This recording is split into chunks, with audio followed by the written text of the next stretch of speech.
Hey, what is going on, guys? XpertFusion here, and today I'm bringing you my review for Season 8, Episode 9 of The Walking Dead, titled Honor.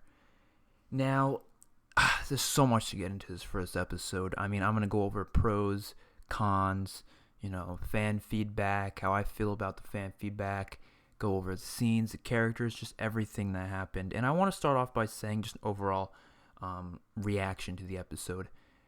I wasn't that happy about Carl's death when it happened in the mid-season finale. I was definitely a little disappointed because of the fact that, my comic book lover in me really wanted to see Carl's arcs play out, like, really badly. That was one of the most exciting things I had planned out for later seasons. I was mostly excited for, Carl's stuff.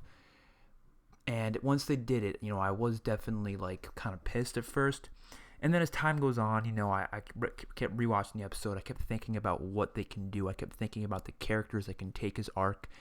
And I've realized over the course of the break that if done right, it could be perfect.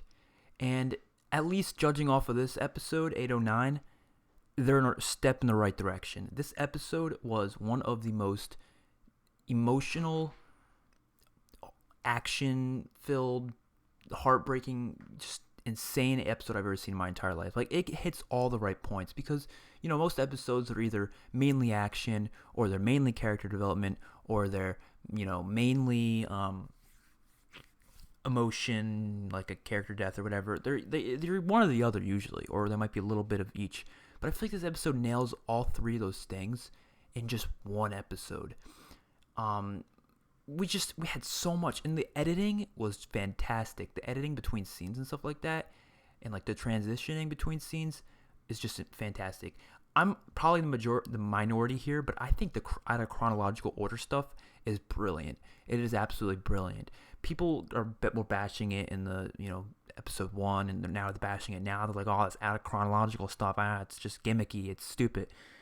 But you gotta realize, it's fucking brilliant, man. I mean, just how it all connected back to episode 1 with it being like a vision of Carl, or a vision of what Carl visions in the future. And I think that is fucking brilliant how they do stuff like that in The Walking Dead. I mean, when they put together seasons like this with, these little hints and clues and stuff like that, and these little symbolic meanings and symbolic images and stuff like that, and they connect it all together, as the season goes on, and then it ends with, connecting everything and putting it all together. I love when The Walking Dead does that. The Walking Dead did that season 6 very, very well. That's why season 6 is my favorite. It's definitely one of the most symbolic, best written, best directed seasons I've ever seen in the show. And season 8 has so far been doing a great job with that as well. I mean, just with the Carl's visions, I think that was amazing how that was all done. And I actually really like those visions. A lot of people said they're like, I don't want Rick to look like that in the future. Well, you got to realize it's Carl's vision of the future. It's not actually what's going to be the future. I do think Alexandria will look kind of like that. I do think it'll be kind of like going like that. Rick will have probably a beard, but he won't look as gray as he did, I'm sure. Rick, I don't know if he's going to be injured with the cane. That's probably not going to happen either. And Judith, I'm still interested about Judith. Are they going to keep that actress, the little actress that plays Judith, for season 9, or are they going to get someone completely different? I really don't know. I mean, that little girl seemed like she could play Judith pretty well. She's adorable, so honestly, I feel like that's all you need. It fits well in with Judith. Judith is a fucking adorable little baby, honestly.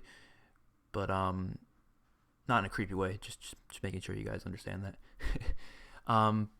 Just this episode, man. They go from two storylines back and forth. We go from Carl, Rick, and all them, and Michonne in the sewers, and they go to the kingdom. And I think that is actually really well done. People say it doesn't really fit together, but it actually works very well, because especially later on when Carl's going over, he's telling Rick of what he envisions the future of, what he thinks could be like the future, how he killed that boy, and he believes he can put down our weapons and not fight.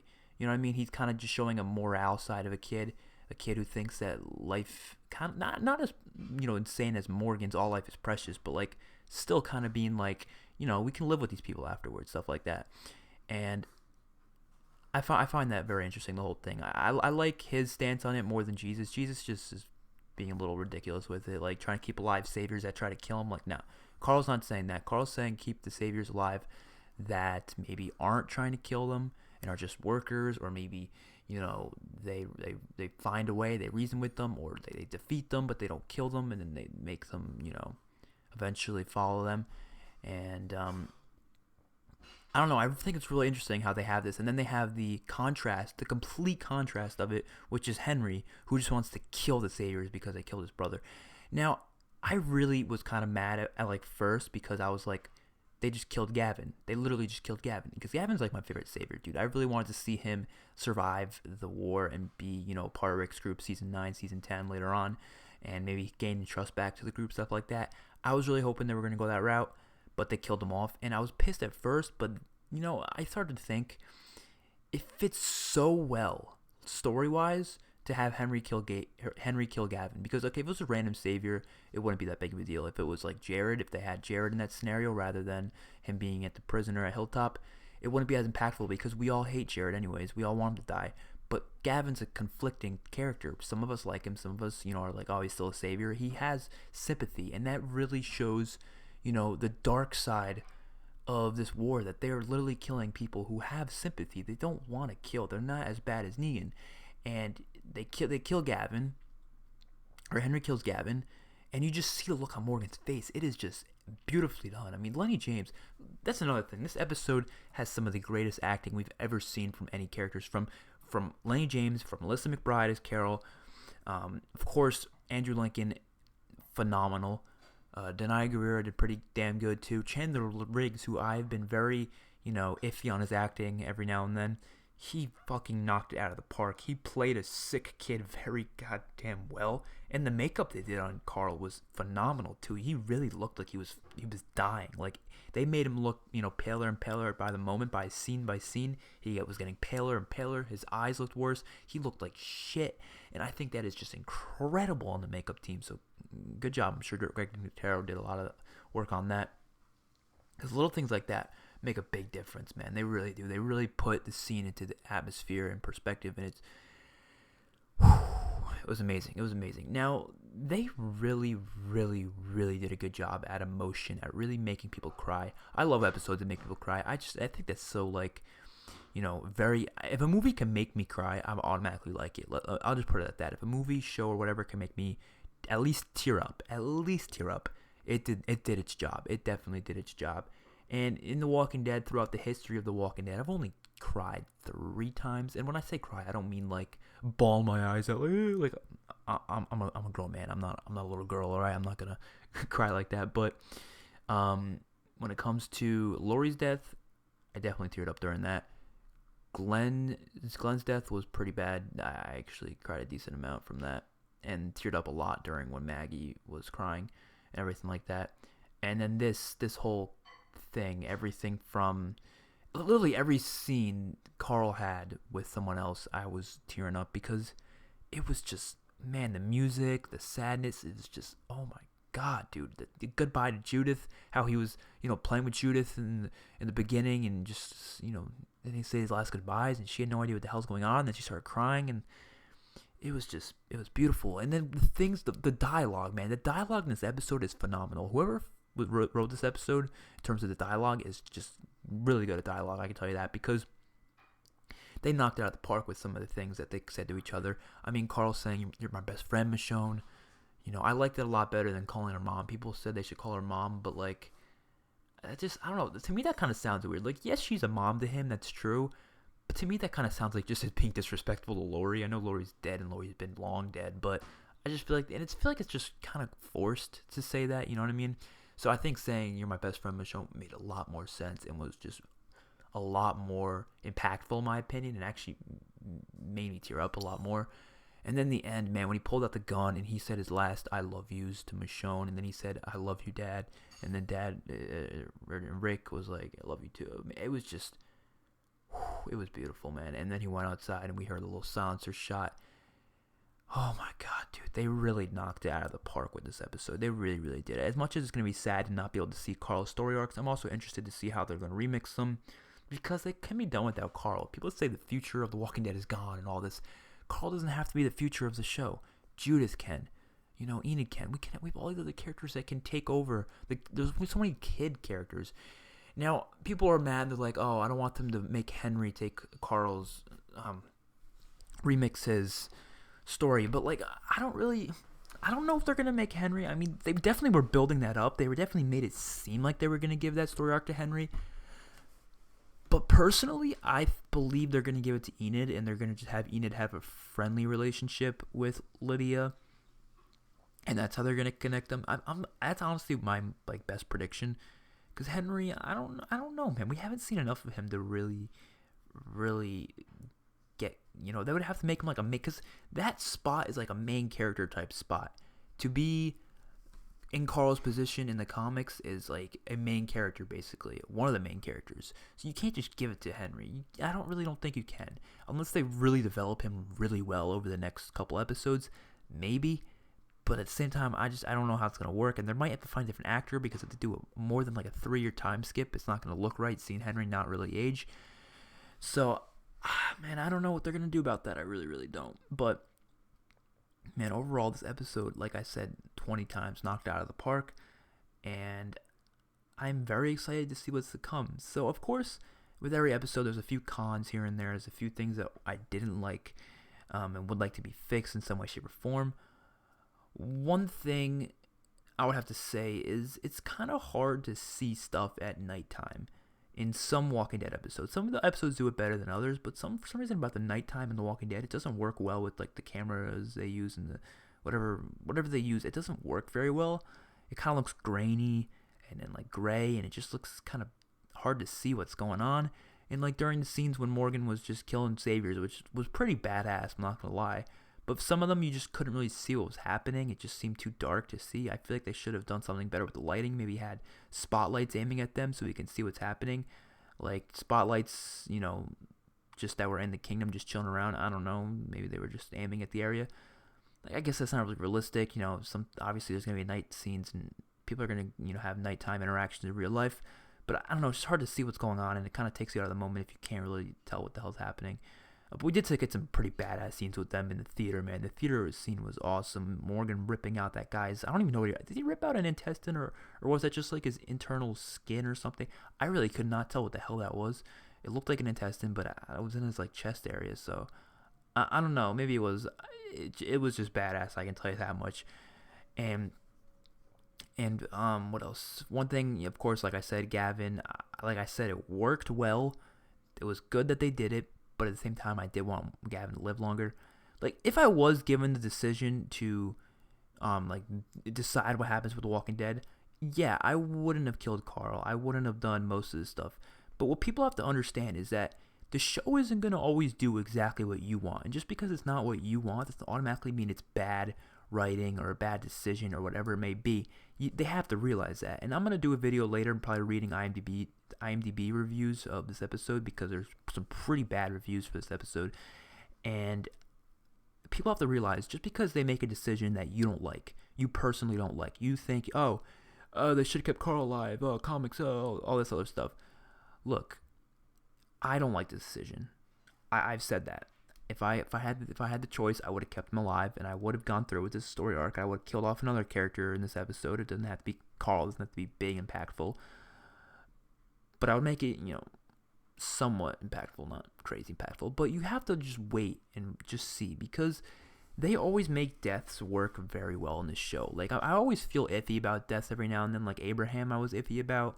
Like, I was okay with Glenn. I think that wasn't very necessary. But I remember Abraham, I was like, they didn't really need to kill him. They could have, just kept him alive. I wanted to see him through all that war. But as time went on, you realize it actually really worked well.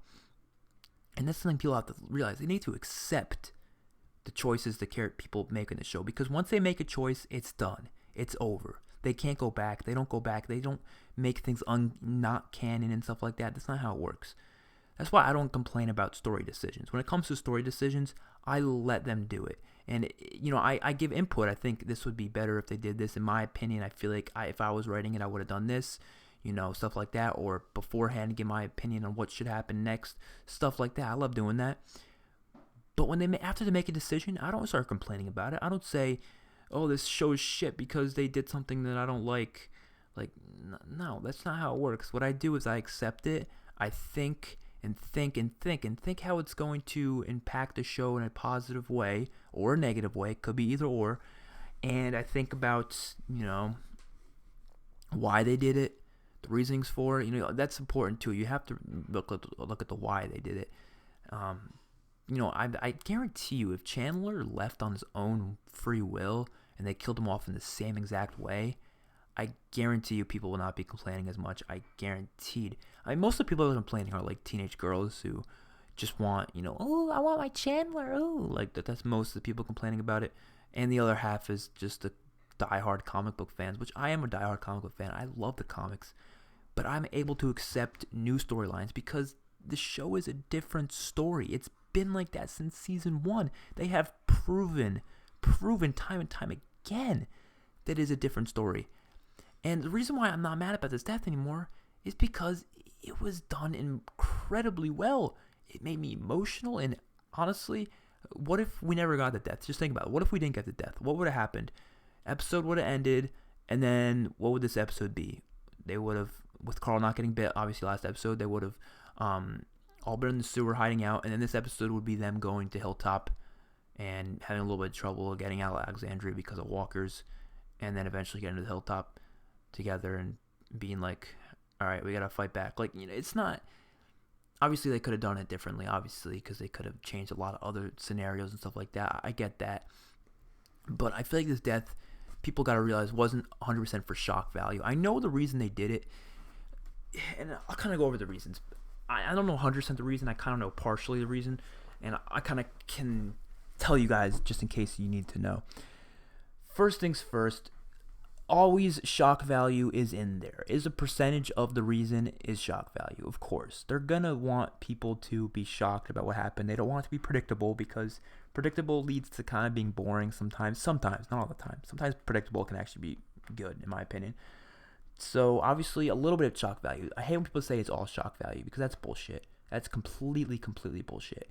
Maybe 20% of it's shock value. And then the other percentages have to do with the impact it makes on Rick's decision to keep Negan alive. I mean, that's probably the main reason they did it. It's because they said that the comics felt weird how they kept Negan alive. It didn't feel right. And I could see where they're coming from, but the thing is, I never thought of keeping Negan alive as a mercy thing. I never did. In the comics, I felt like it was more of a, I want you to suffer. Killing you is too easy. You've done so much damage to this group. You've made us go through this whole entire war. You made us lose many people. Killing you is too easy. I want you to suffer in prison and die an old man because you want to die, and I know you want to die now, so I'm going to make sure you don't die, and you just suffer. That's how I thought in the comics. That's how I saw killing Negan, and honestly, they could have done that. They could have done that in the show, and it could have worked perfectly. They could have kept Carl alive, yes. But do we get to know how that would work? No, we don't get to know because guess what? They made a different decision based on their opinion of how the story should go, and I'm going to accept it because it's a fucking show that they write, that they are a part of, that they create. It's not my show. People have to realize that. But yeah, they could have done that, obviously, and made it more of a suffer thing. But obviously, I feel like it's going to be kind of 50-50, sort of. It's going to be 50% I want you to suffer, Negan. The other 50% is, I got to go by Carl's word. He wants us to live a happy life with each other. He doesn't think I should kill everybody. And I have this itching feeling in the back of my head that keeps telling me this. And I can't, unthink it. I don't understand 100% of Carl's new philosophy. I don't. I'm going to be honest here. And I'm going to wait and see how it plays out. Obviously, he's dead now, so we can't, see more of him developing it. And I rewatched season 8, season 7 and stuff like that, and I tried to see his change in attitude over time. And obviously they decided to kill Carl in between season 7 and 8. They did not plan on killing Carl in season 7, because if they did, they wouldn't have given him the development with Negan. They most likely wouldn't have, at least. So I don't see that as being like they didn't have Carl's death planned until before season 8, after season 7. So, that kind of pissed me off a little bit, because there's a lot of things in season 7 that completely go against this philosophy. Like, first of all, season 7, episode 7. He went to the sanctuary planning to kill Negan, and he will kill anyone that gets in his way. And he did killing 2 people. And then this is where I kind of like understand his philosophy, is because Negan kept him alive after all that. Negan still kept him alive even after he killed Glenn and Abraham. And he thought, he would do more. He thought he has the power to do more, and he will do more. But no, he brings him home safely, does not even harm him at all, and makes him some spaghetti. So that's part of it, I feel like. But then we go later on to this season, and Carl shoots a couple of saviors. No, actually, those are junk people, but he still kills people. And then Negan gets him to his knees and was this close to killing him. I feel like they should have done that so it would be this close to killing Rick. I feel like that would have been better, even though we wouldn't be like, on the edge of our seat, because obviously he's not going to kill Rick. We have more of a, it's more of a chance of him killing Carl, of course.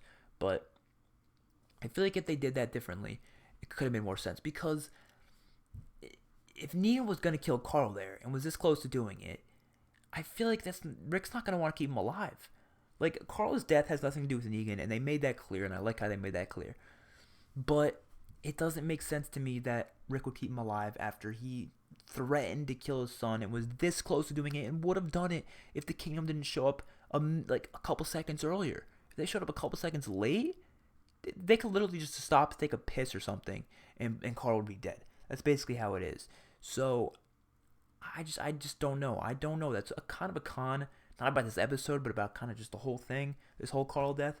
And I really want to figure it out, figure out the understanding of it, and just see in the mind of Scott Gimple and all these writers, and see what, is really the reason for killing Carl. Because there's obviously that reason there, but I keep thinking, it seems last minute. It also seems like they could have done it so many other ways. So why was it necessary? I think we're going to be able to find out through Rick and Michonne this season. Whatever their actions are, whatever they decide to do over the next 7 episodes, I feel like I will be able to piece it together just based off of their decisions, their character stuff. This video is only already 22 minutes long. Jesus Christ, I need to end it soon. I ramble on in reviews, man. I just ramble. I could talk for hours about The Walking Dead, about most things I can talk a while about. And I just think that's about it. I think this episode's phenomenal. Like I said, there's a few little problems I had here and there, like I said. But also one thing, it's a little thing. I think they should have, instead of just Carl giving Judith the hat, Carl should have put the hat on Judith. I think that would have been a little cuter moment if he did that. That would have been funny. Not funny, but cool. Oh yeah, I forgot to mention that scene with Negan in the future, or the vision. That was hilarious. I'm sorry, when I saw Negan stand up, I started dying. I don't know why. I just felt like it was kind of weird. It was after Carl's death too, which was kind of like, people say it's a strange, transition, but I felt like it actually kind of worked a little bit. I don't know. It cheered people up for sure. It cheered them up, It's weird seeing Negan in the future like that. But yeah, hopefully you guys enjoyed, and I'll see you guys in the next one. Peace out.